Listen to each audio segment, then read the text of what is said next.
course, Bissell Pet Foundation founder Cathy Bissell, her dog Bo, and of course our pet rescue expert Larissa have made their way out to join us, sharing the benefits of adopting dogs. Welcome back. It's so good. Now, I know, obviously, with all the animals that you save, Cathy, it's incredible. Certain animals have a soft spot in your heart. Yeah. And I know I'm talking about the seniors here. And we've got a beautiful senior right here, Bo. Hi, Bo. Isn't he precious? Tell us the story of this beautiful guy right here. So this guy came up during Hurricane Irma from Florida. Okay. So they were trying to get the animals out of the shelters there so that they could make room for animals that, you know, were going to be lost. Right. So Bo got lucky because normally they don't send up the senior dogs because there's just not enough room. Right. So the seniors don't often make it. And I've only had him a year, and I think he's like 13 or 14 now. So you can see how lucky. I went into a shelter. He was very thin. And he was very sad, and I just said, I got to take him home. I got to take him home. And he didn't eat for the first few weeks while he was with you, did he? He wouldn't eat. No, he would not eat. I think he missed his owner, and I don't know what happened to the owner, but I think he missed him. So how sad for a senior dog like this, a beautiful dog, to lose his family. Get depression, basically. Sure. Now he's happy because I took really good care of him. But you can see how happy he is. Not to mention you hand-fed him for 2 weeks. Literally putting peanut butter in his mouth. I think anybody would be happy. I mean, literally, because he wasn't eating. You're not kidding. He would not eat. I literally had to take a spoon and rub it on the top of his mouth for 3 weeks. He would only eat turkey. Oh. Wow. Turkey. No dog food. I don't think he'd ever experienced dog food in his life. So, and the fact that he even made it on that transport was amazing. Is shocking, right? It was, yeah. And I know, Larissa, you have a soft spot in your heart for senior dogs as well, and cats. You've helped so many senior animals. And the two of you had the wonderful opportunity of visiting a place called Muttville. Tell us about Muttville. Oh my gosh. So we had the creator of Muttville, Sherry, on our show a year ago. And I vowed then that I had to go see this place. And when we were up doing Empty the Shelters, we got to go. And it was amazing. I have some video, so let's take a look because I want to walk you through it. It's actually on a place called Rescue Row. And it's, look at this gate. I mean, everything there is decked out for the dogs. That's Sherry Franklin, the creator. She took us on a tour. Now, they have so many dogs there, and they have everything perfectly mapped out. What special diets they need, what special medications. They have a vet suite on staff, I mean, in the location, so they don't have to stress them out and take them anywhere. We, of course, had to spend lots of snuggle time there. I mean, this is heaven on earth.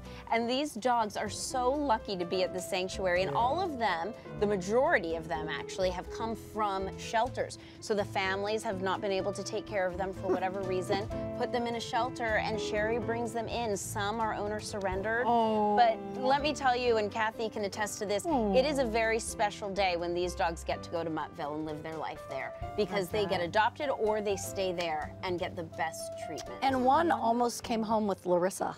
I wanted to take them all home too. Oh, wow. They're pretty adorable. They're so adorable, and as you said earlier, so easy. And one of the dogs that you actually just saw in that video, Gus, he was the kitchen dog. He had a huge inoperable tumor, and you can see it right there. He was brought into Muttville. They figured he'd never find a way out. He'd just live there for however many golden years he had, and guess what?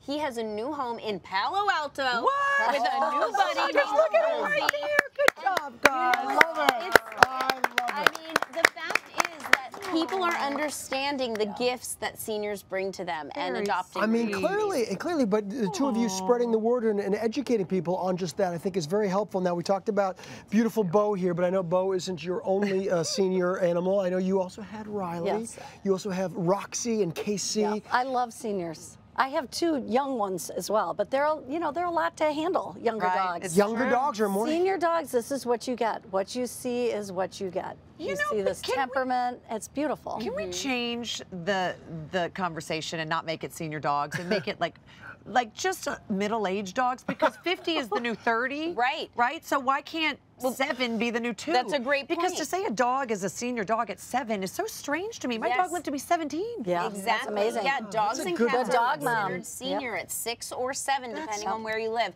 and it's absolutely ludicrous. They still got so much love and energy to give. And as some of the other benefits, you talk about what you see is what you get. So you know the size because they're already full grown. They're already potty trained. What are some of the other aspects? Well, a lot of them are potty trained because they've been in a home already. So the people were caring for them. Some of them haven't been potty trained, but that's not an issue. Right. So we can always take care of that at We've Bissell. got that We've covered. got Yeah, that sure, covered. sure. But yeah, size, temperament. You know, you this is it. You know, They don't I chew want a your dog shoes. that's they don't chew your That's right, they're shoes. trained. I mean, And now you know, we're alluding to it, but that is one of the fears some people have with senior dogs is, are they going to have accidents? Are they going to be able to control themselves? And as you said, you have no problem with that. And, you know, just for a second to toot your horn again and your products, you know, tell us a little bit about what people should use. I will tell you that it's not my senior dogs that have the problems, it's my younger dogs, okay, Right. that aren't as Generally, good as they should be. That's right, generally. But, you know, I had a dog just before I was coming out here, went to the bathroom on my floor and my carpet right as I was walking out the door. Oh, boy. So I was able to get the crosswave out, clean that up quickly. Hair, this dog sheds. That I have to say, as a senior dog, this dog sheds more than any dog I've ever owned, covered in dog hair. And that can be tough to pick up. Right. But, It can be, but not with. But we have a great vacuum for that, the Pet Hair Eraser. I'm also going to say the greatest thing about the Crosswave is that it goes from hardwood floor to carpet seamlessly. You see? Yeah. That's really key. It's my go-to. Yeah, it's a good one.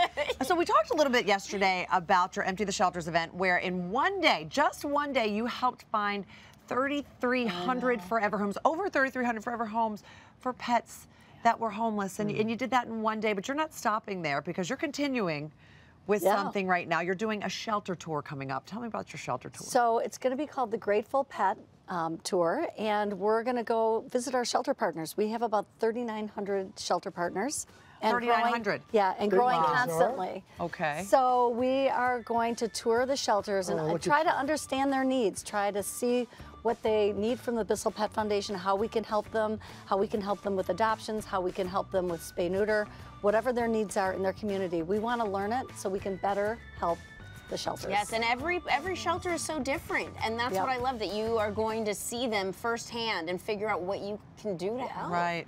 I mean, that is just another aspect to sort of like piggyback on Larissa's points of how you really do kind of go that extra step, being there in person, finding out firsthand, getting a sense of these places. It's fantastic. There's so many great people. Well, it's the people at the shelters. They're so wonderful, and they're doing so much. If I can help and the foundation can help, then we need to be there for them. But you're doing a huge service because you're leading the way. You're getting the word out there. You're making sure everybody knows. And you put your money where your mouth is. You don't just say it. You actually get your boots on the ground. You get dirty and you do it. Honestly, that's my favorite element. Yeah, I remember in the shelters with the animals. Wow. For me, that's the best. Seeing you there, I can attest to that because you were having a blast. So was I, but it was really neat to see.